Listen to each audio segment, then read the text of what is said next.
Salam alaikum, je m'appelle Brahim Zendine, étudiant en troisième année médecine promo 2019. Aujourd'hui, Inch'Allah, on va faire le cours des biomarqueurs cardiaques. Introduction. L'atteinte des cellules myocardiques peut être détectée avec le dosage sanguin de biomarqueurs sensibles, comme la myoglobine, la créatine kinase et surtout la troponine. Tout d'abord, c'est quoi un biomarqueur? Un biomarqueur est une protéine ou bien un peptide qui permet de donner un diagnostic. Par exemple, la créatine. Le dosage de la créatine permet de savoir si on a une insuffisance rénale ou pas. C'est-à-dire que la créatine est un biomarqueur rénal. C'est la même chose, sauf que هنا رانا dans les biomarqueurs cardiaques. Du coup, les biomarqueurs cardiaques sont des molécules permettant de donner un diagnostic et un pronostic, ainsi que le suivi thérapeutique. Diagnostic, c'est identifier la maladie. Pronostic, le degré de gravité de la maladie. Par exemple, on a deux patients, واحد عنده troponine 2 fois la normale, l'autre عنده la troponine 5 fois la normale. Logiquement, اللي عنده la troponine 5 fois la normale, l'état تاعو est plus grave. هادي نفرغ منها. Deuxièmement, les caractéristiques d'un biomarqueur cardiaque. Tout d'abord, la sensibilité, c'est-à-dire la rapidité d'apparition du biomarqueur. Un biomarqueur, l'apparition تاعو تكون rapide. Dès les premières heures, 1 heure, 2 heures, 3 heures, il apparaît. Sinon, واش نديرو حنا une protéine elle apparaît pardon 12 heures مور ما يبداو les douleurs. Ça sert à rien. Donc يجيك تا واحد في les urgences يقولك j'ai des douleurs thoraciques et on sait très bien que 77% des douleurs thoraciques ça signifie qu'on a un problème cardiaque. Du coup, un biomarqueur, est sensible, il apparaît rapidement. 1 heure, 2 heures, 3 heures, يطلع في الدم. Deuxièmement, la cardiospécificité. Ou bien cardiospécifique. Il doit être cardiospécifique. Le cours تاعنا اسمه les biomarqueurs cardiaques. Donc il doit être cardiospécifique, c'est-à-dire il n'y a que le cœur qui peut déverser cette protéine dans le sang. Il y a un autre organe, sauf le cœur, qui peut déverser cette protéine dans le sang, bien ce biomarqueur dans le sang, il n'est plus biomarqueur cardiaque. Parce que dans le cas d'une maladie, c'est le cœur qui a déversé la protéine et pas un autre organe. J'espère que tu fais ce que Troisièmement, il est clinique. Il permet de donner un diagnostic et un pronostic. Le dosage, il est rapide et fiable. Voilà. Alors, premièrement, le syndrome coronaire aigu. C'est la première maladie. Tout d'abord, c'est quoi le syndrome coronaire aigu? Il faut d'abord connaître la définition, car si on ne connaît pas la définition, alors, le syndrome coronaire aigu est un terme général qui désigne toute les situations où l'apport en sang et en oxygène à une partie du cœur est soudainement réduit ou bloqué. C'est-à-dire,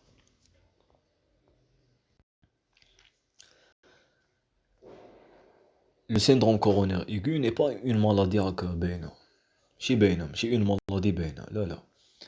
Dans tous les cas où il y a l'apport en sang et en oxygène, il est réduit ou bien bloqué vers les cellules myocardiques, ça signifie qu'on a un syndrome coronaire aigu. Alors que le syndrome coronaire aigu n'est pas l'infarctus proprement dit, mais c'est une maladie coronaire qui se caractérise par l'obstruction d'une artère coronaire. Elle augmente progressivement jusqu'à mener à un infarctus du myocarde.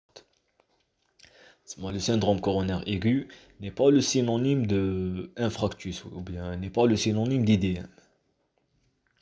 Mais par contre, c'est le début d'un IDM. Au début, c'est une ischémie. C'est une ischémie. عندنا l'artère coronaire il est bouché. l'apport en sang et en oxygène ما كاش ولا il est réduit بعد مع الوقت les choses vont se développer.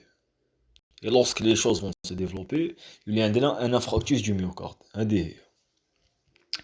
Remarque, l'ischémie précède la nécrose. C'est-à-dire que l'ischémie après mort de la nécrose. Et l'ischémie, c'est une obstruction partielle de l'artère. L'artère est bouchée à 30%. Par contre, la nécrose est une obstruction totale de l'artère. Il est bouché à 100%. Un examen ECG permet au médecin d'avoir un bon diagnostic. Sinon, il aura recours à des tests biologiques. C'est-à-dire, on doit doser les biomarqueurs cardiaques. La troponine, la myoglobine. Le diagnostic d'un syndrome coronaire aigu. Le diagnostic d'un syndrome coronaire aigu, les immunoglobulines ont 2 critères sur 3. Tout d'abord, la sensation de douleur. Ou bien ce qu'on appelle la précordialgie. La précordialgie, c'est les douleurs de la région thoracique antérieure.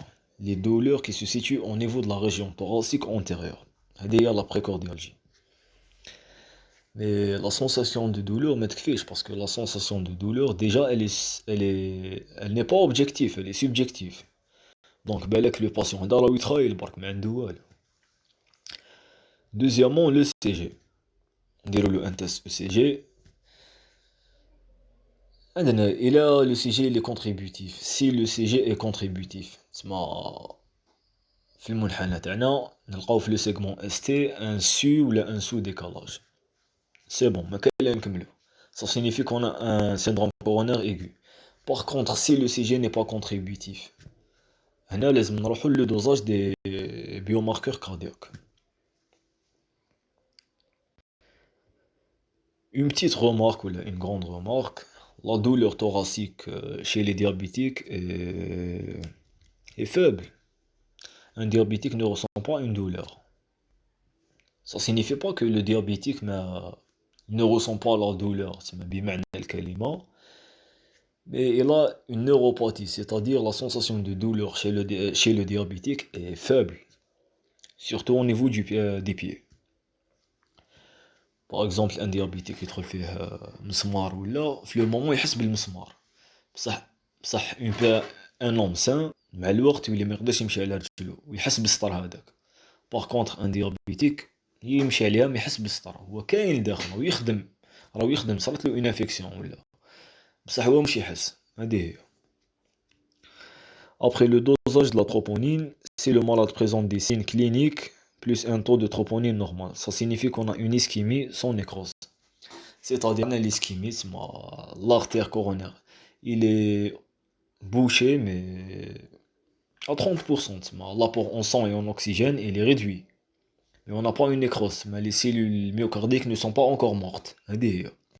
Par contre, si le malade présente un taux élevé de troponine, ça signifie qu'on a une nécrose. Les cellules myocardiques sont mortes. Mais une partie, par exemple 2 cm² du cœur est morte.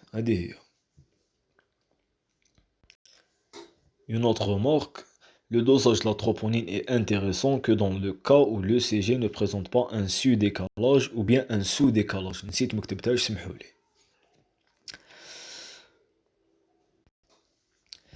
اللي راح يقراهم لو ديابو تاعي راح يلقاو مكتوب في واحد لا فوتو مكتوب ان اس تي ام و اس تي ام. ان اس تي ام سي nécrose avec signe électrique. SCEM c'est nécrose sans signe électrique. هنا تاني غلط فالي نكتب signe électrique ماشي signe clinique. سمحولي une deuxième fois. Maintenant on passe aux IDM. Faut d'abord savoir qu'on a 5 types d'IDM. Mais حنا اللي ننتريسيو به c'est l'IDM de type 1. Alors, l'IDM de type 1, il est dû à un bouchage d'artère d'origine ischémique. Je pense que un artère est bouché, le sang et l'oxygène ما يلحقش les cellules cardiaques. يعطينا un IDM. Avec le temps, يعطينا un IDM. IDM de type 2, il est dû à d'autres mécanismes conduisant à une inadéquation entre l'apport en oxygène et les besoins. Par exemple, une anémie sévère. Ou c'est ça dans une anémie. L'anémie, c'est quoi? Le taux d'hémoglobine ينقص في الدم. Il faut savoir que l'hémoglobine, c'est elle qui va transporter l'oxygène, l'O2. Du coup, lorsque le taux d'hémoglobine va diminuer, l'apport en oxygène va diminuer aussi.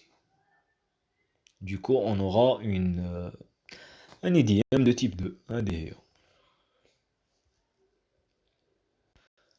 On va commencer avec le biomarqueur cardiaque le plus important et le plus spécifique. C'est la troponine. Indication de la troponine, c'est-à-dire la troponine faut تفيدنا.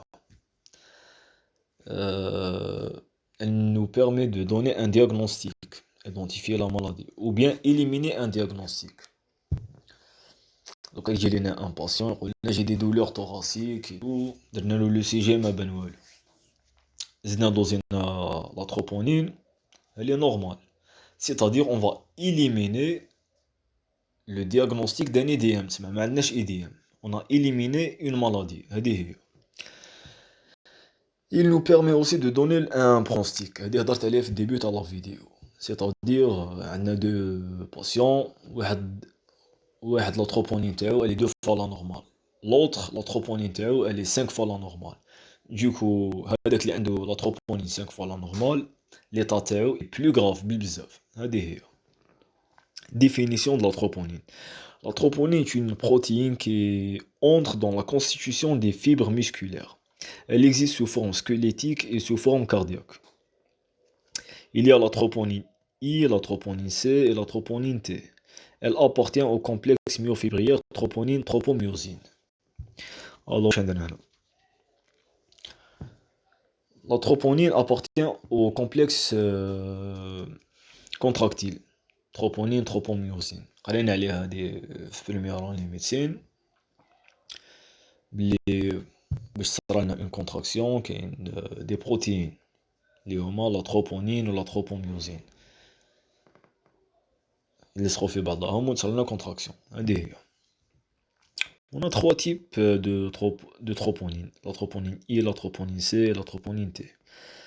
Remarque, on dose les troponines on dose les troponines T et les troponines I car elles apparaissent précocement après un infarctus.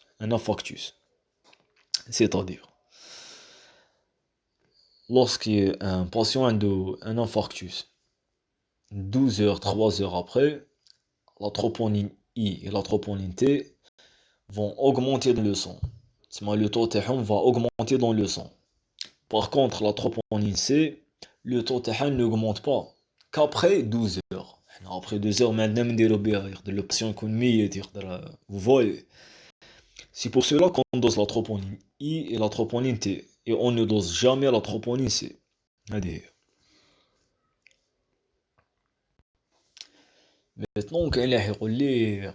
la spécificité, il doit être cardio-spécifique.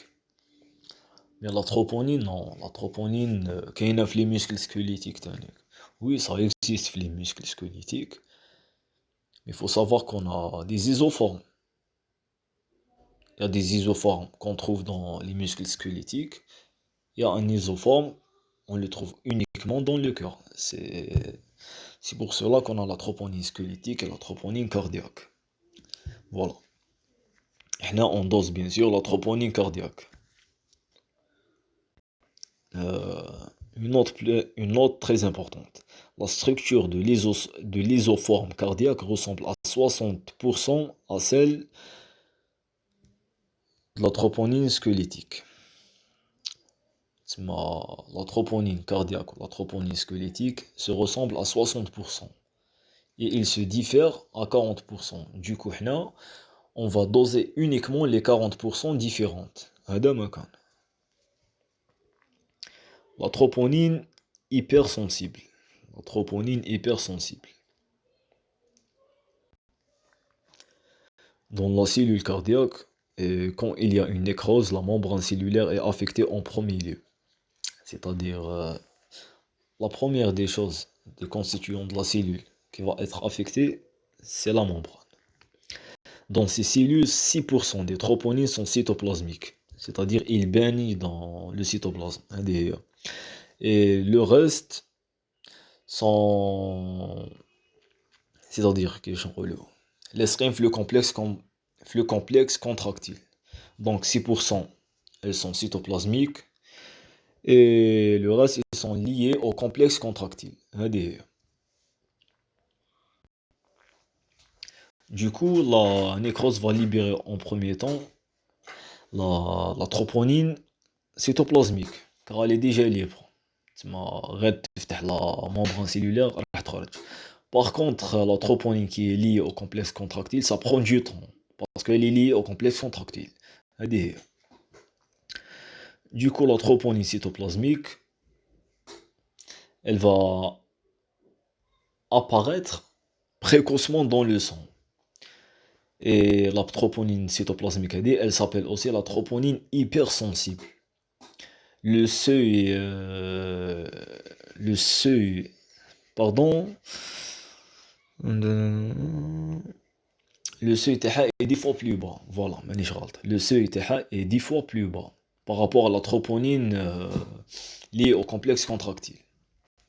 Du coup, c'est bon, dès on dose la troponine liée au complexe contractile. Par contre, dans le cas, c'est bon, on dose la troponine hypersensible. Car on a بها الوقت. Un patient on soupçonne qu'il a un problème cardiaque ou un IDM, تسمى يقدر عنده risque باش يموت. تسمى حنا لازم نربحوا الوقت. Du coup, on dose la troponine hypersensible. Une petite remarque, dans l'ischémie, il n'y a que la troponine cytoplasmique qui se déverse dans le sang. Par contre, dans la nécrose, c'est les deux types de troponine qui se déversent dans le sang. C'est clair.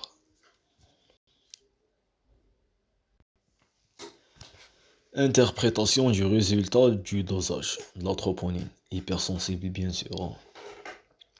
Une valeur inférieure à 14 nanogrammes par litre, et surtout après 3 heures du début de la douleur, signifie une exclusion d'un infarctus. C'est-à-dire, on élimine la probabilité d'avoir un EDM.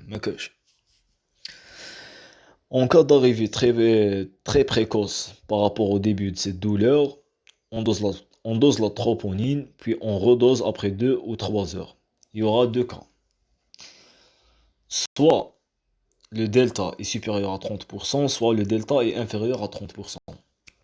Entre parenthèses, le delta c'est la différence entre le premier et le deuxième dosage. Dans le cas où le delta est supérieur à 30%, le patient est bien en syndrome coronaire aigu.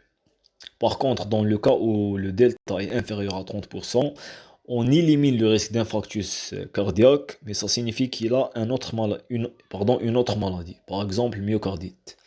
La myocardite, c'est l'inflammation du cœur,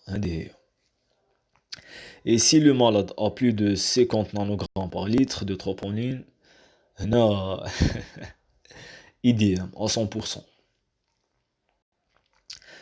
La deuxième protéine, c'est la myoglobine. Bien, le deuxième biomarqueur cardiaque. C'est une hétéroprotéine cytosolique à poids moléculaire très faible. C'est la première protéine à être libérée dans le sang. C'est le marqueur le plus précoce. C'est la première protéine à être libérée dans le sang, bien c'est le marqueur le plus précoce, car elle a un poids moléculaire très faible. C'est pour ça. Et elle est cytosolique, bien sûr. Elle baigne dans le cytoplasme. La myoglobine a une valeur prédictive négative élevée. Lorsque son taux n'atteint pas sa valeur limite, on élimine le risque d'un infarctus. الحاجة المليحة في la myoglobine, c'est que la valeur prédictive négative est très élevée. Il suffit برك نلقاو le taux de myoglobine ما يلحقش la limite ou bien le seuil. خلاص on élimine le risque d'EDM. Entre parenthèses, la valeur prédictive négative et la probabilité que la maladie ne soit pas présente. Je pense que c'est clair. Par contre, si la myoglobine dépasse ce seuil, elle ne donne aucune information précise. هذه هي العفسه اللي ماشي مليحه في لاميوغلوبين. elle n'est pas spécifique. تسمى soit elle élimine le risque d'un EDM. à part ça ما تصلح لوالو، ما تصلح لوالو باسكو lorsque le taux تاعها il dépasse la limite on sait pas est-ce que عندنا un EDM ou là une autre maladie. هذه هي indication de la myoglobine. Donner un diagnostic précoce d'un récidive, elle permet un suivi de reperfusion, éliminer le risque d'EDM. Éliminer le risque d'EDM, on y fait déjà. Donner un diagnostic précoce d'une récidive. Une récidive, c'est la réapparition d'une maladie que l'on croyait guérie. Par exemple, le cancer de sein chez la femme. Malgré que le cancer de sein existe aussi chez l'homme, mais bon. قاس معنا بلي plusieurs fois زعما un membre من لا فامي تاعنا يجيها لو كونسير دو سان، بعدا خلاص نقولو برات والحمد لله ابخي 3 شهور ولا اوب غادير فلاشيميو باسكو عاود رجع لها. هذا هو لا سينيفيكاسيون تاع اون ريسيديف. On a terminé avec le syndrome coronaire aigu. Donc, on joue l'insuffisance cardiaque. Tout d'abord, c'est quoi l'insuffisance cardiaque? L'insuffisance cardiaque se définit par l'incapacité du cœur à pomper suffisamment de sang pour répondre aux besoins. C'est clair et net. Elle peut être la conséquence de coronacaropathie, infarctus du myocarde, hypertension artérielle, diabète, myocardite, cardiopathie valvulaire. Alors, il y a des biomarqueurs qui peuvent nous donner le diagnostic de cette maladie. C'est les peptides natriurétiques. Ce sont l'ANP sécrété par l'atrium, ou bien l'hormone spécifique de l'atrium, et la BNP, hormone spécifique du ventricule. Ces deux peptides seront libérés dans le sang en réponse à un étirement du cœur. On dose plutôt la BNP que l'ANP, car l'insuffisance cardiaque du ventricule est plus importante que celle de l'atrium. Parce que l'insuffisance cardiaque, c'est plutôt au niveau du ventricule, c'est au niveau de l'atrium. Elle existe aussi au niveau de l'atrium, mais beaucoup plus au niveau du ventricule. Donc là, ce qu'on va doser, c'est la BNP. Alors, formation de la BNP. D'abord, on a la pré-BNP qui succède en pro-BNP. Puis la pro-BNP va donner la BNP qui est l'hormone proprement dite. Et elle va donner aussi la NT-pro-BNP, sans activité, elle n'a pas d'activité. Mais là, on va doser soit la BNP, soit la NT-pro-BNP. On peut doser les deux. Le diagnostic. D'abord, on a les symptômes cliniques. On a l'électrocardiographie de Doppler. Elle est très efficace à dire. Et on a aussi le dosage des marqueurs biochimiques. BNP, NT, pro-BNP. Faut savoir un truc. La BNP ou bien les peptides natriurétiques en général. Les valeurs varient en fonction de l'âge. C'est-à-dire, le seuil de la normale chez un enfant et chez un sujet de 50 ans et chez un sujet de 70 ans, c'est pas la même chose. Parce que قد ما نكبروا l'insuffisance cardiaque تزيد. هذه نفرغ منها. La valeur minimale est de l'ordre de 300 picogrammes par millilitre pour la NT-proBNP et de l'ordre de 100 picogrammes par millilitre pour la BNP. Faut savoir que les picogrammes par millilitre ou la nanogramme par litre, c'est la même chose. C'est-à-dire 1 picogramme par millilitre est égal à 1 nanogramme par litre. Voilà. Interprétation du résultat du dosage. Si la NT-proBNP est inférieure à 300 picogrammes par millilitre, insuffisance cardiaque peu probable. Pratiquement maintenant, c'est insuffisance cardiaque. On a éliminé ce risque. Et si la NT-proBNP est dans la zone grise, on a un petit dessin, mais bon. S'il est dans la zone grise, on ne peut pas savoir. Ça reste à confirmer avec l'écho Doppler. Il faut savoir que l'écho Doppler, c'est le plus efficace. ليكو دوبلير يقول لك من الاخر سوا عندك انسوفيزونس كاردياك سوا ما عندكش من الاخر. ici la NT pro BNP est dans la zone rouge راهي تبان لتحت c'est-à-dire une insuffisance cardiaque est probable. Pratiquement on a une insuffisance cardiaque. C'est pas la peine de rouler l'écho Doppler, mais vaut mieux y. Voilà. Le seuil d'inclusion selon l'âge, il varie. Le seuil de la normale varie selon l'âge. Pour un sujet qui n'a même pas 50 ans, la NT-proBNP, le seuil TH est de 450 picogrammes par millilitre. Pour un sujet qui a entre 50 et 75 ans, 75 ans, la NT-proBNP, le seuil de la normale TH est de 900 picogrammes par millilitre. Par contre, un sujet qui a plus de 75 ans, la NT-proBNP, le seuil de la normale TH, il est de 1800 picogrammes par millilitre. Indication des peptides natriurétiques permet de donner un diagnostic et d'identifier l'insuffisance cardiaque, ça c'est clair. Pronostic. Plus ces peptides sont élevés, plus le pronostic est sombre. Plus l'état est grave. L'état de l'insuffisance cardiaque est grave. Diminuer le risque de mortalité. Si on fait baisser le taux jusqu'à 1000 picogrammes par millilitre, le risque de mortalité va diminuer. Pratiquement, il n'y a plus de risque de mortalité. Il y a l'amar biyadillah, bien sûr. Mais, par exemple, au début, le patient qui a la NT-proBNP, je sais pas, 2000. 2000, le risque de mortalité, est bzaf. Par contre, حنا دوكا نقعدو نداوو فيه حتى وين تلحق 1000.